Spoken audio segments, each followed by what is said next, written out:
Consequences of bullying. What are the consequences of bullying? हमने ये देखा है कि बुलिंग जो है, this is an extremely negative behaviour. So if it is considered as a negative behavior, then it will have far-reaching consequences. इसमें जब हम consequences की बात करते हैं, तो consequences जो हैं वो दोनों पर लागू होते हैं. जो consequences हैं bullying के, वो bully पर भी होते हैं, victim पर भी होते हैं और school community पर भी होते हैं. तो जब consequences की बात आती है, तो ये देखना जरूरी है कि सिर्फ victim जो है उसके लिए जो है उसके जो है बुरे नतीजे नहीं होते, वो हम बुली को भी एक तरह से प्रमोट कर रहे होते हैं कि जिस तरह का भी आप बिहेवियर स्कूल में या क्लासरूम में मैनिफेस्ट कर रहे हैं, दैट इज एक्सेप्टेबल.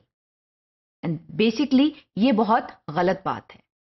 जब आप किसी नेगेटिव बिहेवियर को होने देते हैं, तो बेसिकली आप उसको कॉन्शियसली या अनकॉन्शियसली प्रमोट कर रहे होते हैं. So unless you curb the negative behaviour there and then, it will continue to prosper. इसीलिए जो कॉन्सिक्वेंसेज हैं वो बुली के लिए भी होते हैं, और वो कॉन्सिक्वेंसेज ये होते हैं अगर आप उसे कंट्रोल नहीं करते, कि ही और she can continue with this kind of a behaviour.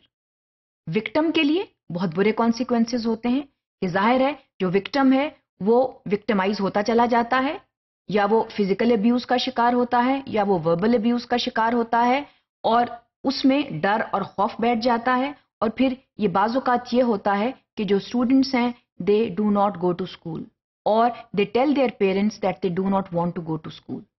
आमतौर पर जो विक्टिम्स हैं वो वाज़ेह तौर पर इजहार नहीं करते that they are being victimised in schools, या they are being bullied in schools. इसका जो ओवरऑल इफेक्ट है वो स्कूल कम्युनिटी के ऊपर बहुत बुरा होता है. स्कूल का जो एक एटमॉस्फेयर है वो डैमेज होता है. So it is very important to maintain the school culture and the conducive environment of the school, and that is only possible once bullyism is checked. The behaviors are properly monitored and bullyism is checked and proper actions are taken at the right time. ताकि जो consequences हैं वो develop ही ना होने दिए जाएं. इसके अलावा जो victims हैं, they can have a long term effect. जो victims हैं उन पर bullying का एक long term effect हो सकता है. It can damage their personality. ऐसे बहुत से लोग हैं जो बचपन में bullying का शिकार हुए और उससे उनकी शख्सियत जो है वो मस्क हो गई, जिससे long term effects रहे.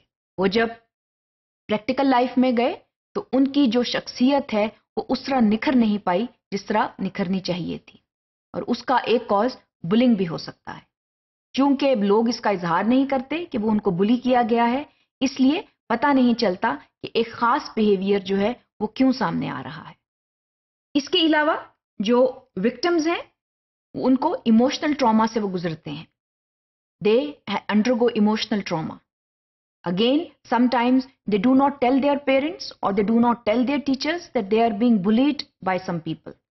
तो वो अंदर ही अंदर एक इमोशनल ट्रॉमा का शिकार होते चले जाते हैं.